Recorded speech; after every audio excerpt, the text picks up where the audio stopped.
بسم الله الرحمن الرحيم. يا أيها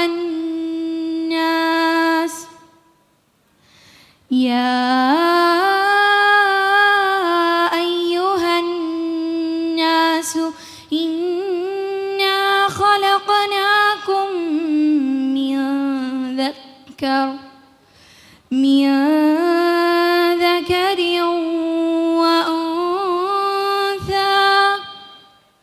وأنثى وجعلناكم شعوبا وقبائل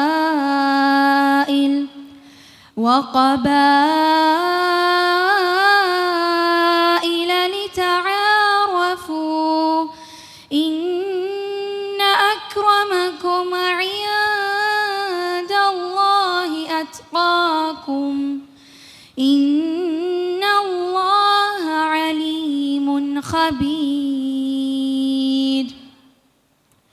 ഹേ മനുഷ്യരെ, തീർച്ചയായും നിങ്ങളെ നാം ഒരു ആണിൽ നിന്നും ഒരു പെണ്ണിൽ നിന്നുമായി സൃഷ്ടിച്ചിരിക്കുന്നു.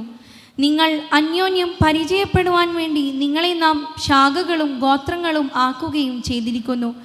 തീർച്ചയായും അള്ളാഹുവിൻ്റെ അടുക്കൽ നിങ്ങളിൽ ഏറ്റവും ആദരണീയൻ, നിങ്ങളിൽ ഏറ്റവും സൂക്ഷ്മത പാലിക്കുന്നവനാകുന്നു. തീർച്ചയായും അള്ളാഹു സർവജ്ഞനും സൂക്ഷ്മജ്ഞാനിയുമാണ്.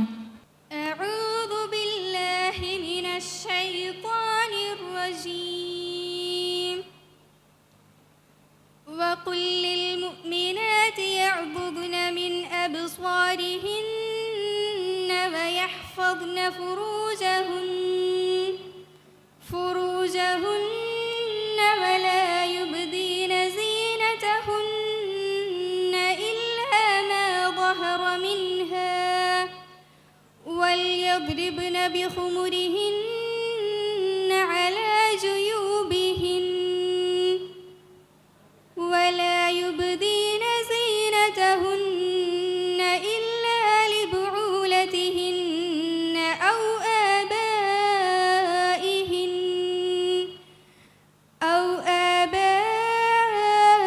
بعولتهن أو أبنائهن أو أبناء بعولتهن أو إخوانهن أو بني إخوانهن أو بني أخواتهن أو نسائهن أو ما ملكت أيمانهن أو التابعين غير أولي الإربة من الرجال أو الطفل الذين لم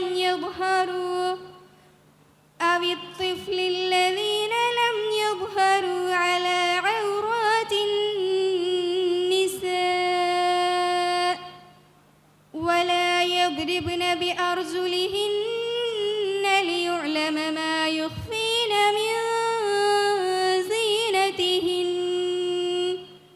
وتوبوا إلى الله جميعا أيها المؤمنون لعلكم تفلحون.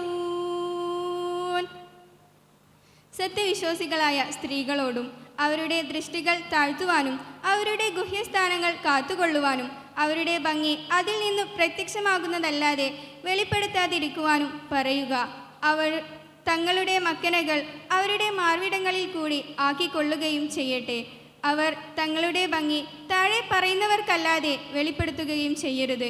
അവരുടെ ഭർത്താക്കൾക്കോ പിതാക്കൾക്കോ ഭർത്താക്കളുടെ പിതാക്കൾക്കോ തങ്ങളുടെ പുത്രന്മാർക്കോ ഭർത്താക്കളുടെ പുത്രന്മാർക്കോ സഹോദരന്മാർക്കോ സഹോദരന്മാരുടെ പുത്രന്മാർക്കോ സഹോദരികളുടെ പുത്രന്മാർക്കോ തങ്ങളുടെ സ്ത്രീകൾക്കോ തങ്ങളുടെ വലങ്കൈകൾ ഉടമപ്പെടുത്തിയിട്ടുള്ളവർക്കോ പുരുഷന്മാരിൽ നിന്ന് മോഹമില്ലാത്ത അനുചരന്മാർക്കോ സ്ത്രീ രഹസ്യങ്ങളെപ്പറ്റി മനസ്സിലാക്കിയിട്ടില്ലാത്ത കുട്ടികൾക്കോ അല്ലാതെ തങ്ങളുടെ അലങ്കാരത്തിൽ നിന്ന് മറച്ചു വയ്ക്കുന്നത് അറിയപ്പെടുവാൻ വേണ്ടി അവർ തങ്ങളുടെ കാലുകൾ കൊട്ടുകയും ചെയ്യരുത്.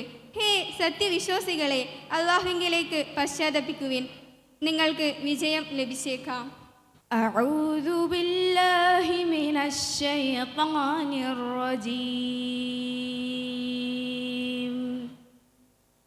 يا أيها النبي قل لأزواجك وبناتك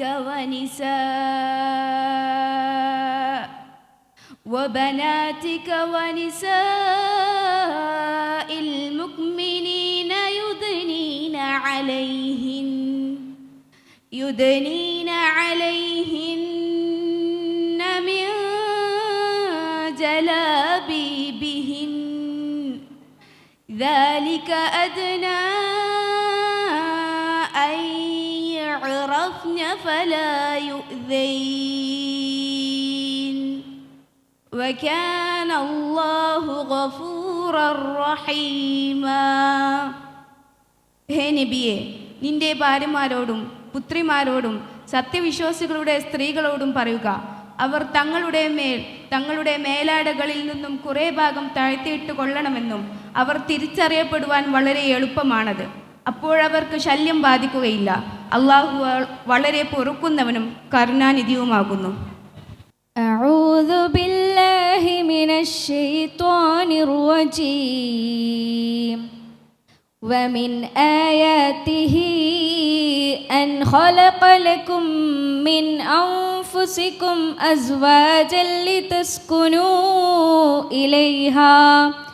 لتسكنوا إليها وجعل بينكم مودة ورحمة إن في ذلك لآيات لقوم يتفكرون.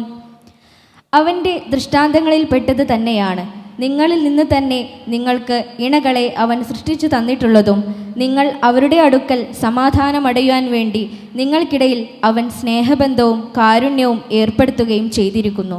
നിശ്ചയമായും അതിൽ ചിന്തിക്കുന്ന ജനങ്ങൾക്ക് പല ദൃഷ്ടാന്തങ്ങളുണ്ട്.